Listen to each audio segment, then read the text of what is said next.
Senhoras e senhores, queridas irmãs, queridos irmãos espíritas, caras amigas, caros amigos que nos acompanham pela Web TV Mansão do Caminho, nossos votos de muita paz.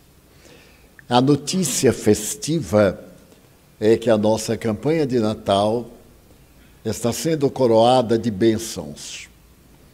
Ainda hoje estaremos continuando a distribuir as listas para aquisição de recursos a quem pretenda colaborar conosco. Mas já alcançamos o número de 100 listas. E o nosso programa de 5.000 cestas básicas para serem distribuídas na data evocativa do Senhor estão sendo carinhosamente trabalhadas e penso que nós vamos dar um empurrãozinho para colocar mais algumas, talvez 1.000, a fim de atender ao máximo os que têm necessidades materiais e espirituais. Agradecemos muito a todos que colaboram conosco, objetivando uma sociedade dinâmica em que a dádiva se transforma em salário, o benefício em cooperação, e a criatura sai da situação difícil para o estado pleno que Jesus nos prometeu. Estava pensando em nossa comunhão no dia de hoje, nesta noite, em torno do Evangelho de Jesus. E conforme nos dispusemos nas últimas 4 reuniões, a abordagens netamente doutrinárias, eu trouxe hoje uma história real que sintetiza aqueles pontos básicos: Deus, a imortalidade da alma, a crença no Evangelho de Jesus, conforme ele e os seus apóstolos o viveram. É uma narrativa retirada de uma obra best-seller do século passado. Após a Segunda Guerra Mundial, quando foram publicados livros notáveis, fez-se brilhar no cenário da literatura uma obra escrita por um pastor protestante. Essa obra chegou até nós em uma bela tradução informal, porque ainda não houvera sido traduzida ao português. A obra se chama Estes Dias Tumultuosos. Parece que foi escrita ontem, porque estes são dias tumultuosos. E o seu autor é um holandês protestante, Pierre van Passen, um homem notável, que durante a guerra revelou que é possível fazê-la com misericórdia, como Allan Kardec escreve na questão 744 do Livro dos Espíritos. Às vezes a guerra é inevitável. E que pretende Deus com a guerra? Promover o progresso da sociedade. É nesse período que a ciência avança. E se nós recordarmos da Segunda Guerra Mundial, os grandes benefícios que temos hoje do átomo, principalmente, e das doutrinas que se derivaram da física quântica, para toda forma de vida no planeta, são inesgotáveis, porque todos trabalharam para vencer a guerra, a paz, e logo depois, aplicando em benefício do progresso da sociedade. Eu vou contar com as minhas palavras, mas sem fugir ao pensamento de Pierre van Passen. Essa história que me comoveu desde o primeiro momento. e até hoje. Portanto, há mais de 70 anos, quando eu a li, no original de tradução não publicada. Naquele tempo, Pierre Van Passen residia em Paris, numa das cidades periféricas da chamada banlieue. Ia sempre à igreja para poder atender as pessoas necessitadas. Ele tinha por hábito solicitar aos seus paroquianos roupas, agasalhos, calçados, usados, que ele transformava em benefício daqueles mais necessitados que o buscavam. E sempre ele pegava o último metrô desde a cidade até a porta de entrada do subúrbio. Certa noite, no fim do mês de novembro de 1946, a França ainda se reabilitava do grande golpe, a Europa refazia-se, mas ainda não voltara à normalidade, nem as reconstruções estavam concluídas. E naquela oportunidade, ele havia pegado o metrô, como de sempre, até a terminal. E ao chegar à terminal, era sempre um dos últimos passageiros. O frio era muito grande lá fora. Ele saltou e carregava o embrulho como de hábito, trazendo roupas usadas para ele higienizar, corrigir e distribuir depois. Começou a caminhar na busca da porta de saída e percebeu algo inusitado. Ele percebeu que estava sendo acompanhado. Era algo muito peculiar. Naqueles dias do pós-guerra, crimes inomináveis aconteceram. Muitos deles provocados pelos soldados que voltaram à pátria com transtornos mentais evidentes. De repente, sai de um campo de batalha para uma cidade e tem que permanecer em paz. Tem que estar com tranquilidade. E os dramas de consciência nem sempre permitem o furto, o homicídio, o estupro. Se faziam naturais em toda a Europa e no mundo, logo depois da grande carnificina, que devorou milhões de pessoas. Ele, sendo um homem religioso muito cauteloso, era pastor protestante, parou um pouco e continuou a jornada. Mas ele percebeu que a pessoa o acompanhava de longe e ocultava-se. Por fim, ele fez uma parada brusca e surpreendeu o acompanhante. Tratava-se de um homem que claudicava da perna direita. Ele tinha um problema, talvez, de paralisia infantil e arrastava a perna.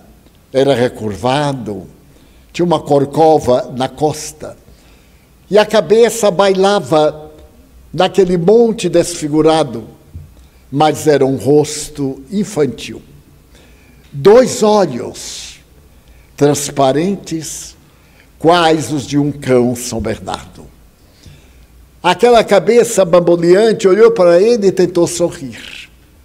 Era um esgar. Ele se deteve olhando e o estranho disse: doutor, dê-me o embrulho que eu levo para o senhor. Eu lhe farei o favor. Automaticamente, Van Passen lhe deu o embrulho.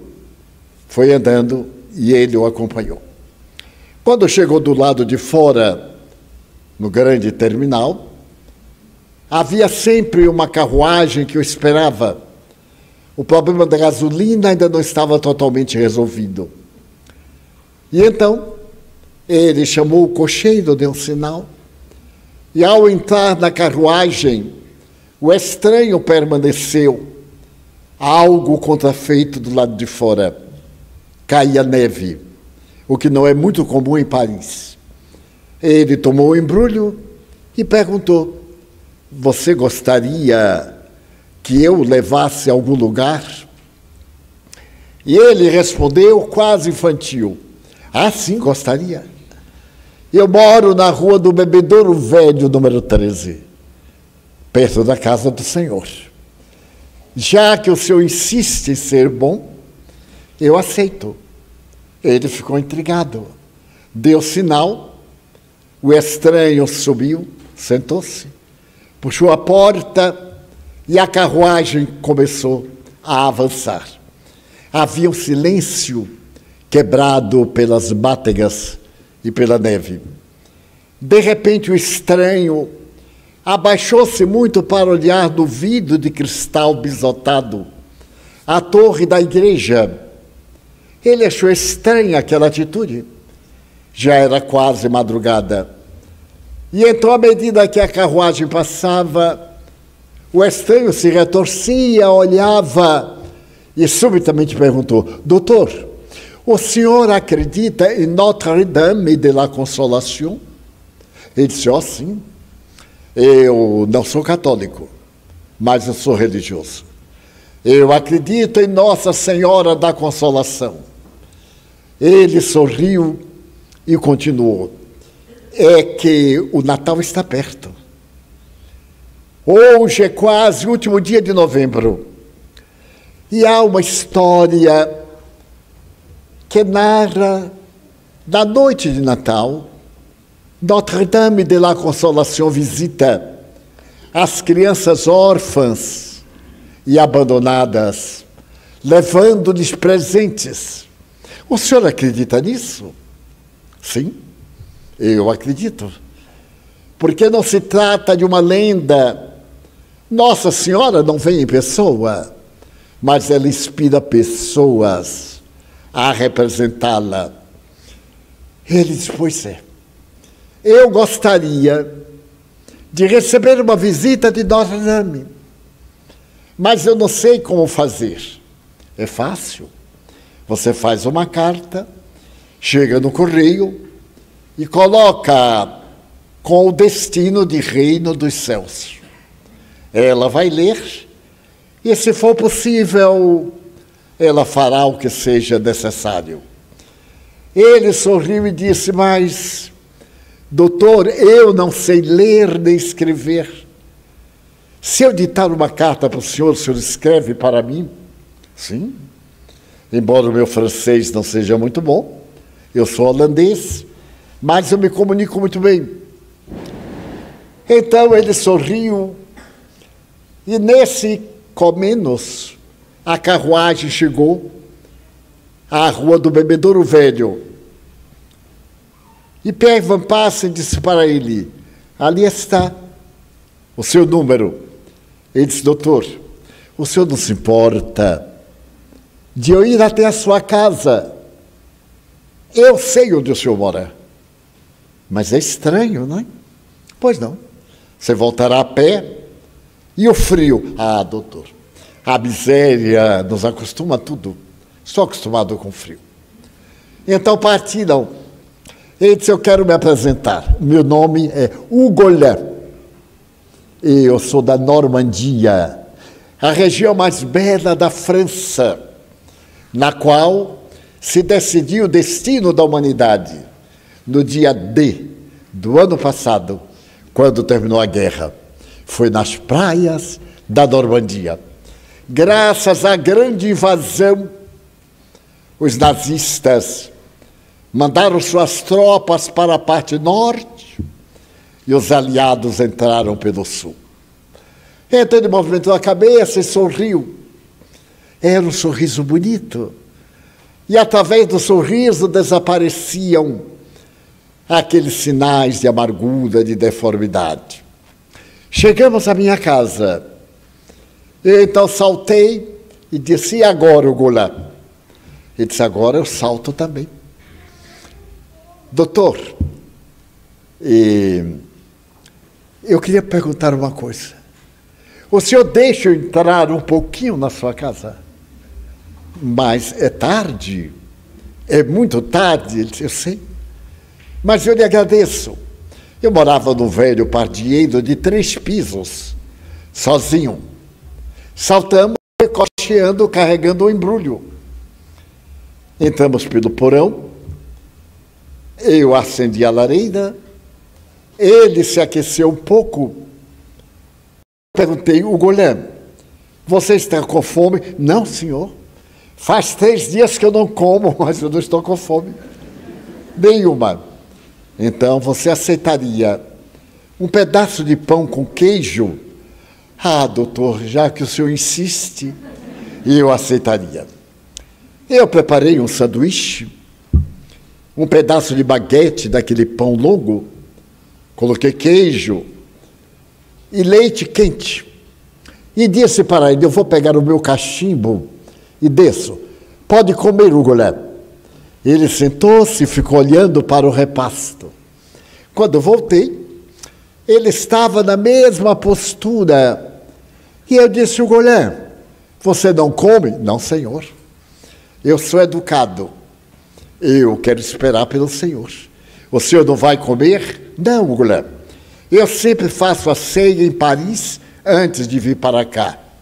Ele, então, devorou a baguete. Sorveu o leite com o prazer de quem tomava um capitoso vinho de champanhe. Eu, então, disse gentilmente, aceita uma nova dose? O doutor insiste, né? Eu, então, aceito. E eu dei-lhe uma segunda dose.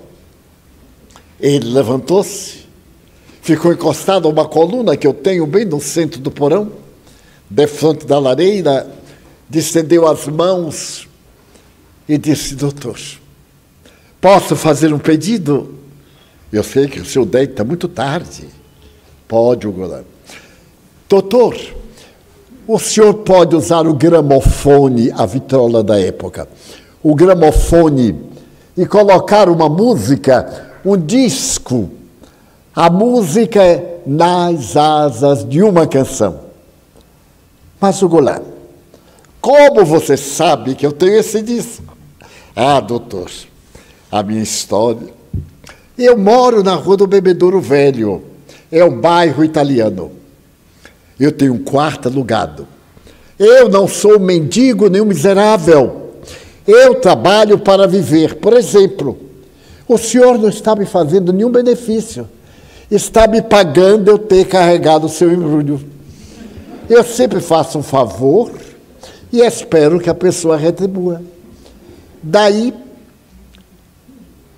eu sempre chego muito tarde. E o bairro é italiano. O senhor sabe os italianos como são, não é? As mulheres italianas. Elas não permitem que eu me deite cedo. E dizem, sai da nossa frente, monstro, para que nossos filhos não saiam feios como tu. Então eu pago o aluguel. Trabalho, mas durmo pouco. E acho muita graça dessa estupidez. Achar que a feiura é porque elas contemplam crianças feias, pessoas deformadas. Então eu deito muito tarde, levanto muito cedo, vou para o meu trabalho. Mas agora no inverno, eu não tenho muito cobertor, sabe, doutor? E gostaria de dizer a carta que eu queria pedir para o senhor fazer para Nossa Senhora. Ah, Golem, pode dizer, e amanhã eu escrevo a carta no meu escritório. Você faz uma carta muito respeitosa, hein? E diz assim, senhora, meu nome é Golem. Eu moro na Rua do Bebedouro Velho, número 14, segunda porta à direita. Não se engane. Eu quero lhe pedir um par de sapatos para o Natal. Já que a senhora vai comprar o par de sapatos, marrom e branco, que é muito bonito. Mas tem um detalhe, doutor. 40, 41. Pé esquerdo, que a gente trabalha menos, 40. Pé direito, 41. Mas o Golem, meus pés são assim, são atrapalhados. Então ela tem que comprar 2 pares e fazer o casamento. 40, 41, marrom e branco. Pois é, numa dessas noites, eu saí para poder me movimentar e passei aqui pela sua porta. Então me aconteceu algo fascinante. Eu vi e ouvi uma música que saía pelas persianas da janela e chegava até a rua. Então eu fui, voltei. E o senhor repetiu o disco, e repetiu, e repetiu.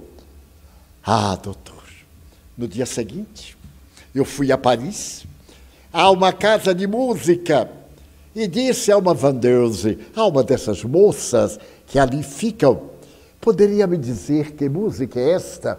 E aí eu trauteei a canção. E ela disse, meu Deus, um Frankenstein com alma de poeta. Essa música chama-se Nas Asas de uma Canção de Liszt. Eu disse, eu gostaria tanto de ouvi-la. E a vendedora me olhou e disse, mas você tem vitrola? Não. Vai comprar o disco? Também não. E por que você quer ouvi-la? Porque eu a ouvi e estou embriagado. Ela sorriu, me puxou pela mão, me levou a uma cabine lá do fundo, mandou-me sentar, colocou o disco. E eu ouvi uma vez, ouvi duas, ouvi 10. E agora, já que estamos aqui, eu gostaria de ouvir novamente. Eu estava profundamente emocionado, fumava o cachimbo, e coloquei a música, e a suave melodia tomou conta da minha sala. Me fez recordar a minha história de vida, os meus sofrimentos, as minhas alegrias. E foi assim que eu conheci o Goulet. A partir daí, toda madrugada, quando eu saltava na terminal, ele saía da sombra e dizia, o embrulho faz favor?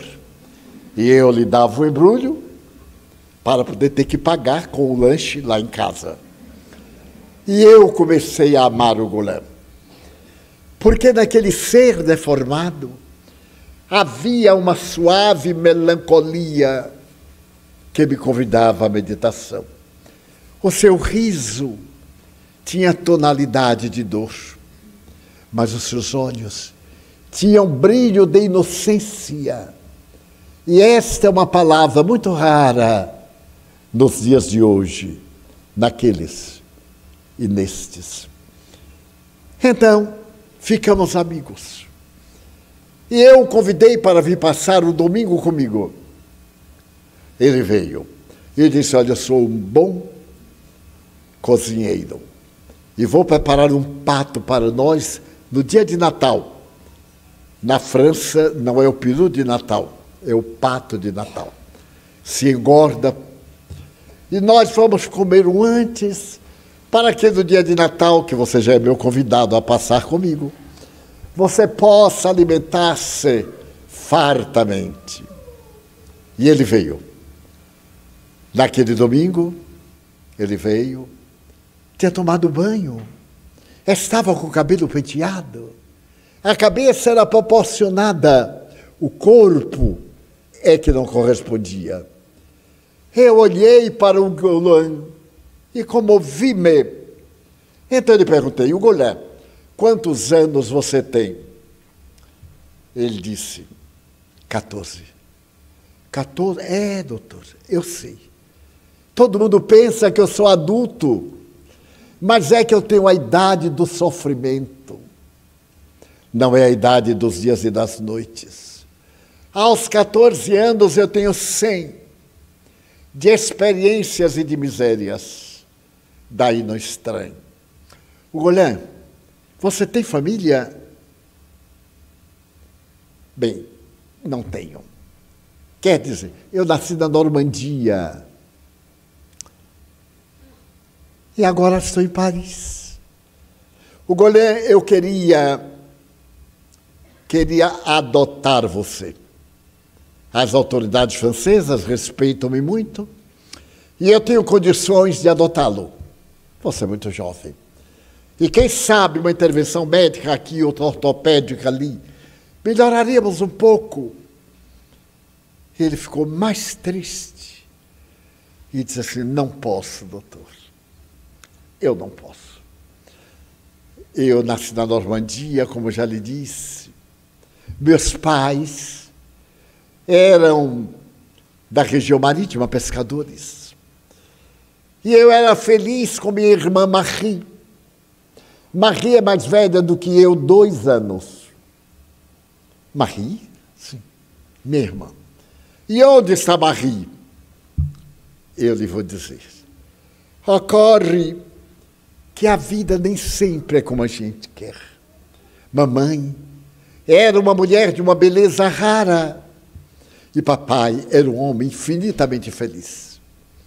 Mas não há felicidade que sempre dure, nem mal que um dia não se acabe. Mamãe pegou a peste, a tuberculose, e morreu. Então papai perdeu a vida, o sentido da vida, enlouqueceu completamente, abandonou o trabalho e nos punha, a Marie e a mim, a mendigar. E começou a beber álcool. Tornou-se um alcoólatra depravado, cruel. Maltratava-nos. E certo dia de inverno, há 5 anos, ele não recebeu o dinheiro que esperava. Não tinha ninguém na rua. E ele me deu uma surra. E me deu um chute jogando-me contra a parede. Eu bati as costas, fraturou alguma coisa. E me colocaram numa santa casa, de onde a misericórdia bateu em retirada. Ali fiquei. Ali fiquei praticamente ao abandono, padecendo dores intermináveis. Marie me visitava todo dia. Ela é linda. Seu cabelo é negro como as asas do atum. E um dia ela disse ao Golã: vamos fugir, ou ele vai nos matar. Vamos pegar o trem de terça-feira para a estação do leste, em Paris. Paris! E ali nós encontraremos compaixão, misericórdia ou a morte. Muito melhor do que aqui na Normandia. Então nós fugimos. É o trem da terça-feira que leva gado.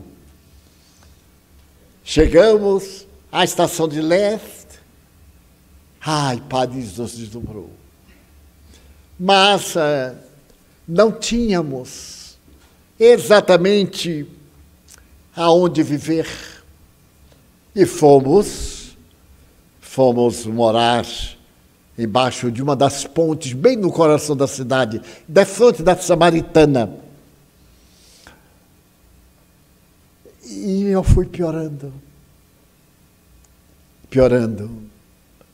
Quando Maria estava uma vez na ponte, e passou um homem, e perguntou-lhe: que faz uma menina tão linda aqui? Eu necessito de uma vendedora.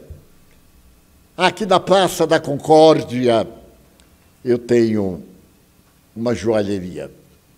Gostaria de um emprego? E ele cuidou dela, levou-a, vestiu-a, calçou-a e deu-lhe um salário. Que fez Marie?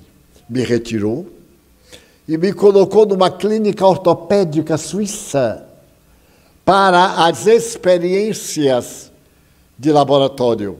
Vestiram-me um colete de aço para corrigir a coluna.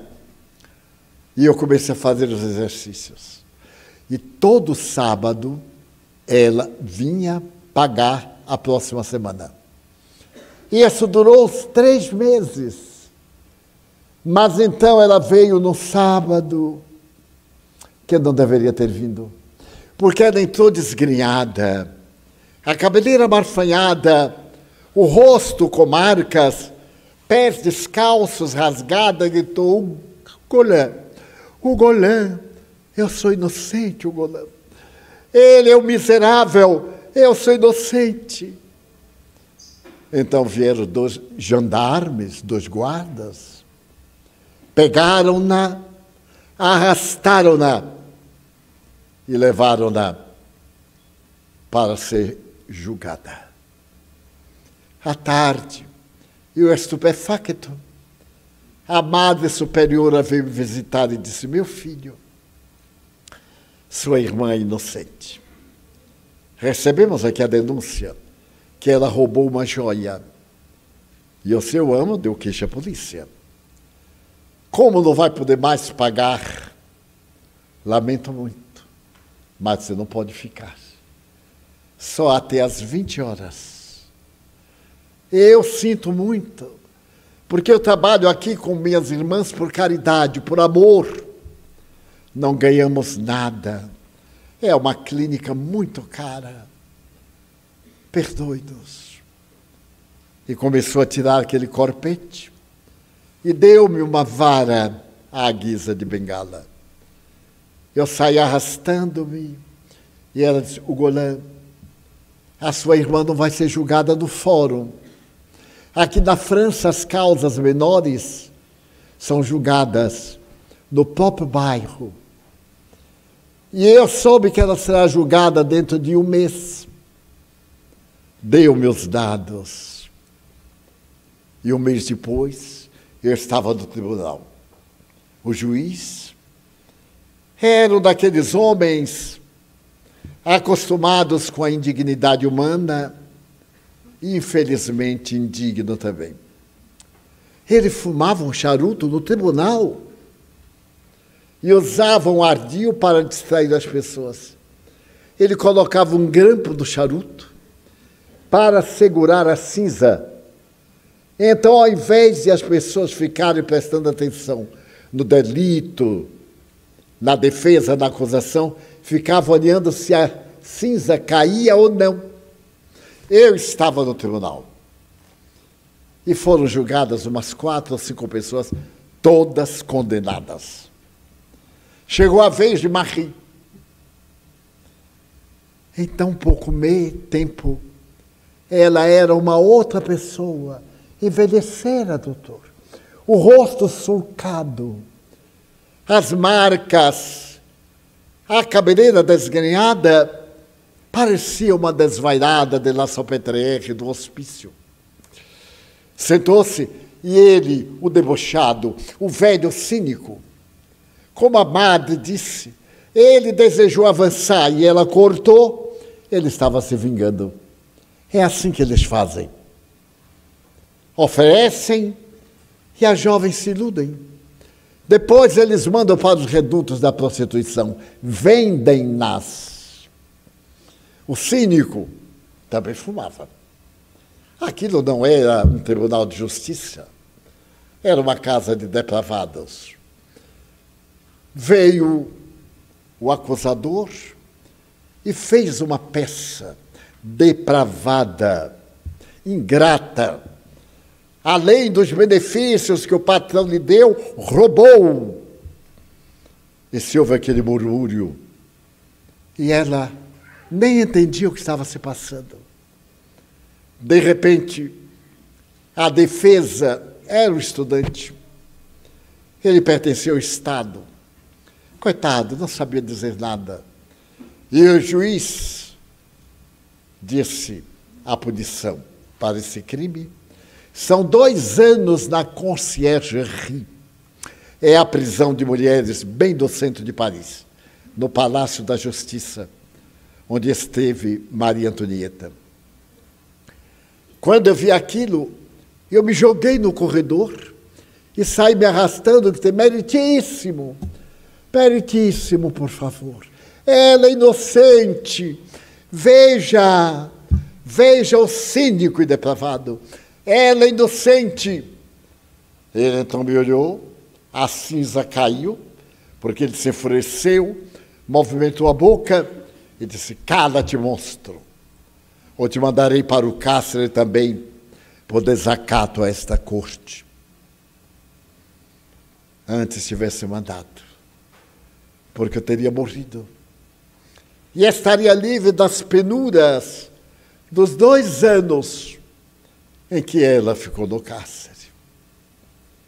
E aguardei embaixo da ponte. Piorei com a umidade, com o inverno, até que descobri essa forma de fazer favor, porque eu não queria ser um mais clochard, um mendigo que enxovalha as ruas de Paris. Então, chegou um dia, eu soube que ela ia ser liberta, passei pelo Louvre e roubei umas flores do jardim e corri até a porta do Palácio da Justiça. Quando então se abriu a porta de bronze e ela saiu. Não era minha irmã, era uma mulher gasta. Estava com um pouco mais de 15 anos, gasta, as olheiras profundas, a palidez. Então eu corri com as flores e disse, Marie. Ela me olhou friamente e disse, Marie morreu aí dentro. Você não tem mais irmã. Nós somos dois desgraçados, dois natimortos. O Goulet, nós já nascemos mortos. Não insista, porque não há como. Eu vou apenas respirar até a morte me levar. Mas ela me amava muito. Ela falava para poder ver-se livre de mim. Porque adiante estava parado um automóvel e um desses vendedores de jovens, um proxeneta, havia negociado a vida dela. Ela entrou no carro, eu fui correndo atrás e ela desapareceu. O destino era a Rive Gauche, a parte esquerda do Rio Sena, Saint-Michel, onde os turistas adoram. Foi ali. Então eu soube, através de miseráveis como eu, que havia chegado uma prostituta nova, mas que ainda teria que passar pelo crivo, porque ela ainda era virgem. Então, ia ser leiloada. Ia ficar no hotel. Ah, doutor, no hotel, para ser leiloada. Tudo isso eu descobri com os miseráveis de Saint-Michel. Na noite eu fui. Fiquei na calçada, mandei um recado para ela. E ela apareceu na varanda com Deshabillé e disse-me, vai embora. É um cadáver. Vai embora o Goulet. Mas como ir embora? Para onde ir embora? Saí. E ela ficou no hotel.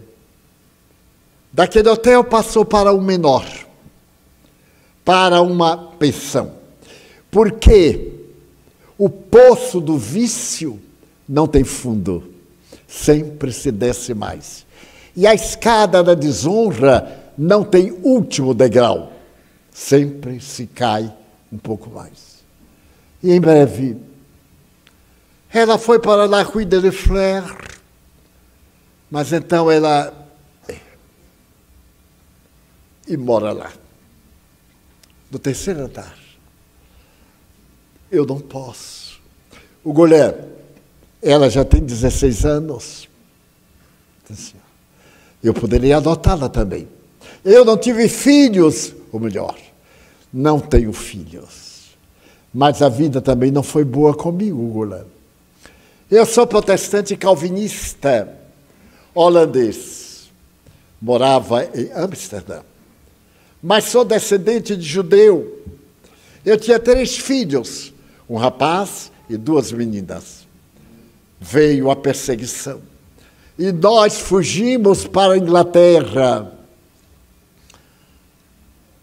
A minha religião me conseguiu uma casa nos arredores de Londres, em um parque maravilhoso onde eu vivia. Chegou a guerra. Meu filho tinha 18 anos, foi convocado pelo rei Jorge V. Ele foi convocado. E um dia eu recebi do rei um telegrama.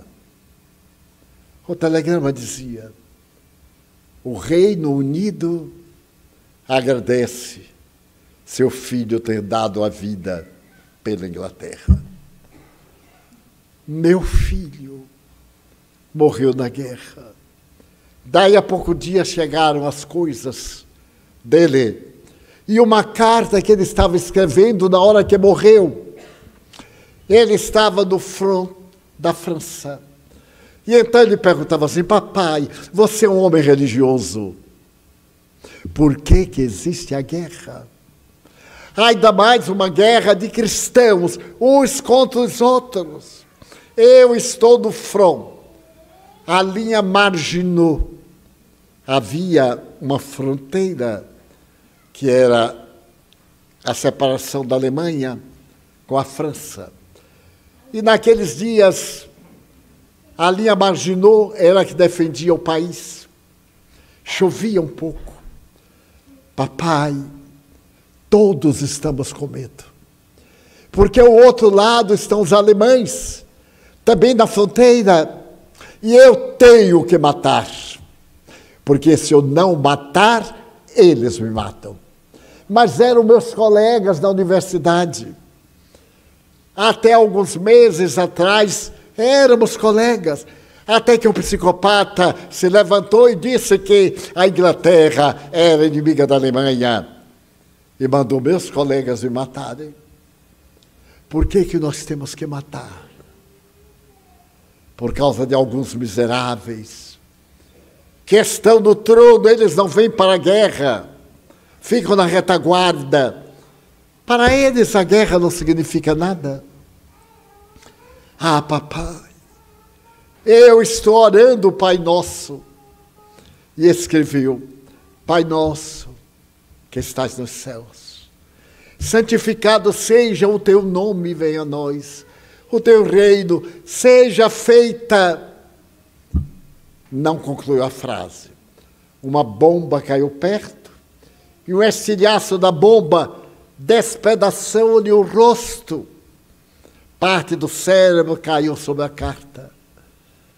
Meu filho morreu.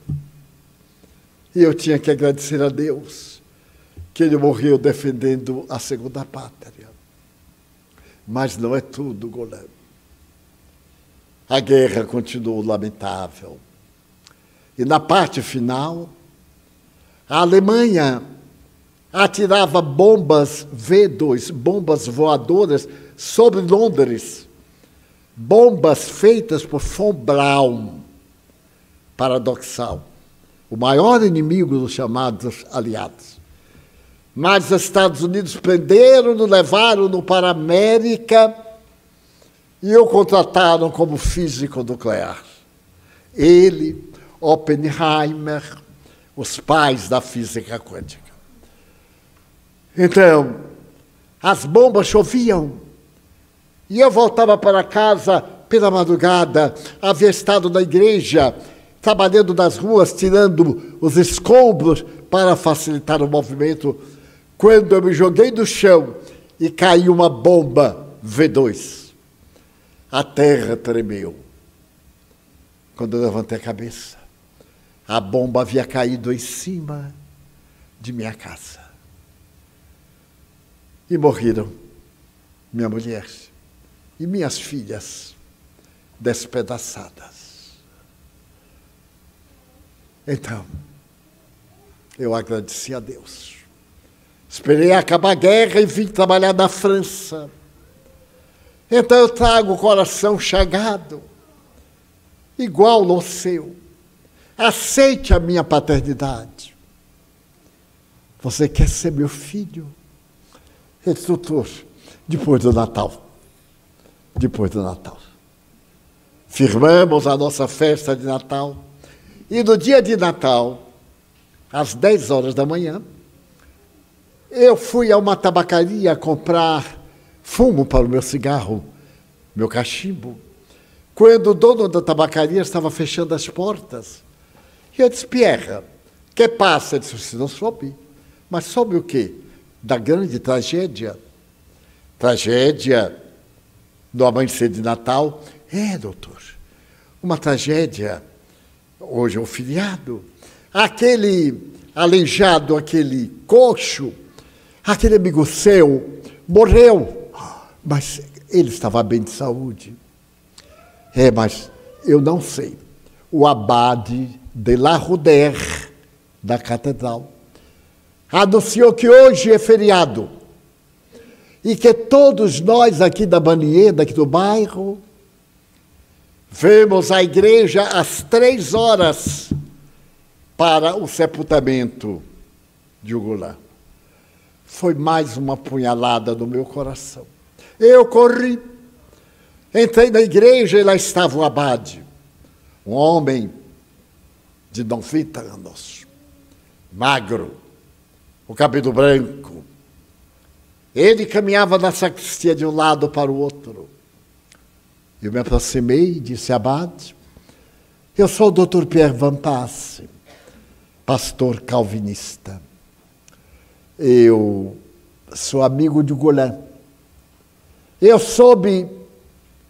Ele me olhou e disse: Ugolã? Amigo de Ugolã? Ele não tinha amigos. Mas eu não podia fazer nada, eu não sei. Pois é, são esses dias tumultuosos. Era quase meia-noite. Eu havia terminado de celebrar a missa do galo do outro lado e atravessei aqui esse parque. Quando eu atravessei, eu vi jovens alegres cantando canções de Natal e fazendo uma roda em torno de um lampião apagado. Com estes ouvidos, acostumados à confissão, eu captei gemidos, olhei e vi um corpo muito branco, amarrado, e os jovens cantavam e chutavam. Eu me aproximei. Era um homem de cabeça riada, com hematomas, equimoses, e eles cantando. Eu tirei os cordões franciscanos da minha cintura e gritei: hereges, açoitei-os. Eles saíram a gargalhar, fugiram. Eu ajudei o homem a vestir as calças e o paletó e carreguei-o. Ele não se podia movimentar. A cabeça dele ficou no meu ombro. Depois de alguns minutos, perto de entrarmos na igreja, ele me perguntou: padre, Jesus nasceu de verdade? Sim, meu filho. Mentira. Tudo é mentira. Tudo isso que aí está é uma diversão. Se ele nasceu e eles pertencem ao seu grupo, por que fazem isto comigo? Que culpa eu tenho de ser deformado? Meu filho, não blasfeme. Não estou blasfemando. Só estou perguntando por quê? Porque Deus me fez assim. Meu próprio pai. Todos. Eu nunca encontrei, senão aqui ou ali, um sorriso, uma mão generosa. Por que que me batem, covardes, me amarram em grupo? Por quê? Não sei, meu filho. É a vontade de Deus. Não se atormente. Vai passar. Trouxe-o até aqui e o coloquei naquele divã e disse: durma. Amanhã pela manhã, na hora da missa, nós vamos resolver o problema. Ninguém nunca mais irá molestar você. Coloquei travesseiros, cobertor e fui para a casa paroquial e disse: descanse, Ugolã. Ele parecia uma virgem de pedra. Não se moveu. Logo depois, às 6h, eu vim para a missa. Notei que a cama não estava feita, igual a como eu deixei. Ele não estava lá. Ele certamente foi para casa. Mas quando eu estava celebrando a missa das 7h, e peguei o ostensório para fazer a apresentação, a elevação da hóstia consagrada. Duas crianças entraram correndo e gritaram: abade, ali no rio tem um homem morto, abade. E eu larguei Nosso Senhor lá, saí a correr. Quando cheguei, era ele. Não aguentou a vergonha. Havia-se suicidado. Cometido um crime pior, bárbaro. Havia forças aos maus. Eu não tive outra alternativa. Quando a polícia quis intervir, eu não deixei. Peguei o cadáver e trouxe aqui para a igreja. A igreja é um lugar sagrado que ninguém entra. Mandei armar mandei comprar um caixão branco, inocente. E às 15 horas, eu irei fazer o sermão e o sepultamento. Venha. Mas eu não saí dali. Fiquei na sacristia. Até a hora. A igreja superlotou com todo o bairro. Mas, antes de que tudo voltasse ao estado final, o abade me chamou e disse: veja, quando nós revistamos, encontramos uma fotografia e um endereço. E nos veio a ideia de ser algum parente de Ugolé. Tratava-se de alguém que morava na zona parisiense da prostituição. Eu mandei a polícia chamar a jovem no terceiro andar de um casebre apodrecido. O policial encontrou uma jovem que estava se preparando para o comércio. Eram 8 da manhã. E então o chofer, o gendarme lhe perguntou: Marie? Marie. Venho em nome do abade de La Roudère. Um abade? Que desejará ele de mim? Senhorita, é a respeito de alguém chamado Golé. O Golé, que fizeram? Que fizeram o Golé? O abade pede para a senhora ir da igreja agora comigo. Ele morreu. Ele suicidou-se. Não. Ele não se suicidaria. Ele foi assassinado. E então ela teve uma crise. Empurrou o soldado, fechou a porta do bordel e quando ele ia descer da escada, escutou um estampido de revólver. Subiu, ela estava morta numa poça de sangue. Era a irmã de Ugolé. Eu mandei trazê-la também. Mandei pegar um outro caixão e coloquei ao lado. Eles que nunca puderam ficar vivos depois, vão ficar juntos na eternidade, porque eu vou absolver ambos do suicídio. Chegou a hora. A igreja regurgitava. Aquele homem esguio subiu ao púlpito e olhou aquele mar de cabeças. Nunca mais eu esquecerei a sua voz. Ele disse: cristãos. A palavra foi uma chibatada. Quando eu morrer e for prestar depoimentos ao Pai, ele me perguntará: abade de La Roudère, que fizeste das ovelhas que eu te confiei? Eu o olharei e ficarei mudo.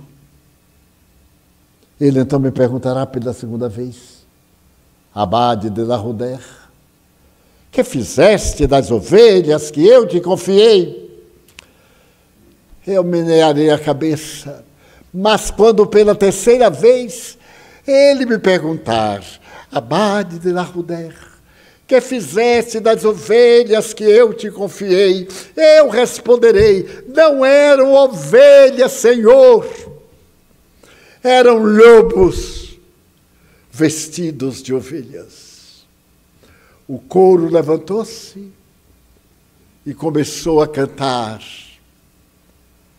o hino de lamento a Israel. Ele se aproximou dos caixões, pegou, eu corri, e no jardim da igreja ele plantou os 2 cadáveres na mesma cova, para que no reino dos céus, se Deus os recebesse, eles pudessem desfrutar da paz e da esperança que os lobos não lhe permitiram sobre a terra. Essa é a história. O que me surpreendeu na história são os meus comentários. É que o abade de La Roudère era uma autoridade eclesiástica. Ele aprendeu desde ética a lógica, além das doutrinas que faziam parte do seu ministério. E disse que não sabia por que Deus não teve palavras para confortar aquele jovem de 15 anos quase, ou melhor, 15 anos. E aquela menina, que em realidade estava com 17. Não sei. Mas como não sei? Se Deus é amor, como pode fazer um monstro? E toda uma tragédia. Pierre Van Passen, cujos sentimentos de nobreza estão previstos, na sua religião não podia dizer por quê. Faltava-lhes o conhecimento daquele diálogo de Jesus com Nicodemos. João, número 4. Em verdade vos digo que é necessário nascer de novo. Mas, Senhor, como pode um homem velho entrar novamente no ventre de uma mulher e nascer? Nascer da água e do Espírito. O que é água, é carne. E o que é Espírito, é Espírito. Não vos surpreendais, pois, de vos dizer que é necessário nascer de novo. O vento sopra na direção que quer e ninguém sabe de onde vem nem para onde vai. Assim é todo aquele que é nascido do Espírito. A reencarnação. Dizer que as dificuldades enfrentadas por Golan hoje têm raízes, não há efeito que não tenha uma causa. Não há efeito inteligente que não venha de uma causa inteligente. Se cai esse teto sobre mim, é o efeito da negligência de quem fez, mas é uma lei que se cumpre dos males infindáveis que eu hei praticado, como aqueles que esbofetearam o Golan, como esses que em nossa sociedade nos furtam, nos roubam, são desonestos, acumulam tesouros que não servem para nada. Há poucos dias, eu recebi uma carta de um dos homens mais ricos do mundo e vi que o dinheiro dele não vale nada. Vale para estar na tribuna das redes sociais, para o aplauso de mentira, por causa dos dramas que ele traz dentro da alma. Então, o verdadeiro tesouro não é aquele que se acumula, que contabiliza, que os ladrões roubam. E que ladrões? Como roubam? Que enferrujam e que perdem o seu valor. São de natureza moral que nós carregamos. É muito difícil entender esta frase de um pensador do século XVII. Benet de Canfield era um místico que dizia que há a vontade de Deus e a vontade do povo. E que nós fazemos a vontade do povo, nos preocupamos em vestir, em calçar, em ter, em exibir, em comprar. Quando a vontade de Deus é que sejamos honrados. Apenas isto. Que sejamos dignos, que respeitemos o código universal. do qual ninguém foge. Nascer, viver, morrer é fenômeno biológico, como plantar uma árvore, arrancar-lhe um fruto, plantar uma outra semente. Então, a mim me surpreende a pobreza dessas doutrinas, que não são capazes de dar uma lógica ao sofrimento humano. Por que meu filho morreu? Qual é a mãe que aqui está que não pergunta? Por que o meu? Eu lhe digo, mas não é o seu. Morrem 7.000 por segundo cada dia na Terra. Um dia há de ser o nosso, infelizmente. Mas era a minha vida. A gente compreende. É a vida da gente. Mas a vida verdadeira é eterna. Não é esse intervalo entre o berço e o túmulo. É pequeno demais. Eu que estou com 95, meu Deus, como foi rápido. Mas quando eu penso que esses 95 são um segundo na eternidade, que as bênçãos são muito mais do que as dores, que o futuro é muito mais abençoado do que o presente, e de que sou eu o escultor do meu futuro, isso dá-me uma alegria inefável. Se eu estou sofrendo hoje, não é porque Deus, caprichoso, preferiu amparar aquele que é branco e eu sou negro, aquele que é astuto e eu sou ingênuo. Então, eu sei que há uma lei e que Deus nos ama igualmente e nos deu discernimento e conhecimento para saber o que é bom e o que não é. Quem é que não sabe o que é certo e o que é errado? Pessoa diz, eu não sei. Como que não sabe? Tudo que dói é errado. Tudo que leva ao bem íntimo é bom. Allan Kardec já disse aqui 1000 vezes. Perguntou o que é o bem. É tudo aquilo conforme as leis de Deus. Quais são as leis de Deus? As leis de amor. E o mal, o que é o mal? É tudo aquilo ao contrário. Então a pessoa pode ter uma paranoia, uma manifestação de natureza patológica e não discernir nesse estado em que o seu cérebro organiza um outro padrão de vida. Mas fora isso, todos sabemos quando estamos certos, quando estamos errados. E se temos dúvidas, podemos recorrer à oração, falar com Deus. Deus é Pai, não é um monstro insensível, não é uma pessoa. São leis universais de amor. Dizer, Senhor, eis-me aqui. Sou teu filho.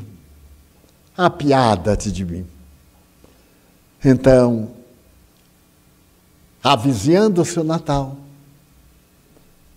eu me lembrei de Hugo Lem, porque tive a ocasião de vê-lo muitas vezes, desde que li o livro dele até esse momento.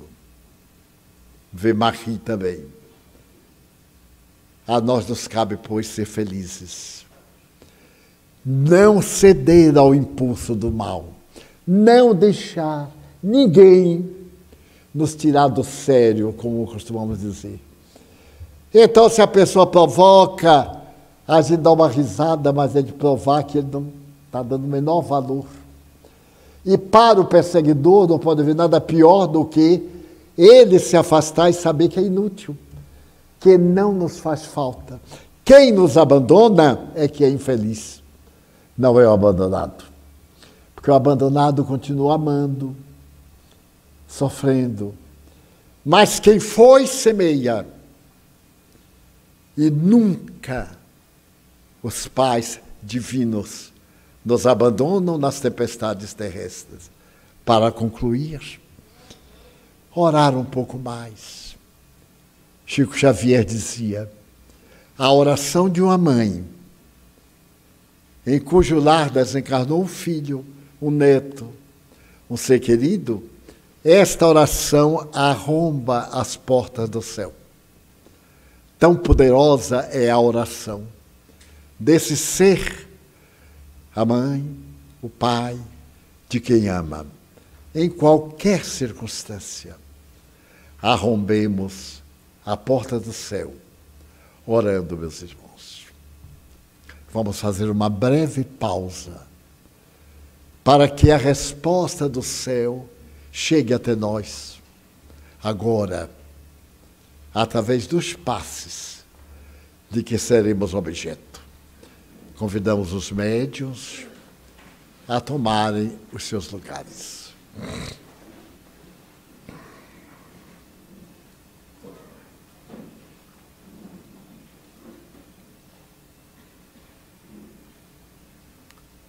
Quando apareceste a Saulo, naquele dia inolvidável, e a tua luz era mais fulgurante do que a do astro rei, tu lhe perguntaste: Saulo, Saulo, por que me persegues? E naquele momento, quem és tu, Senhor?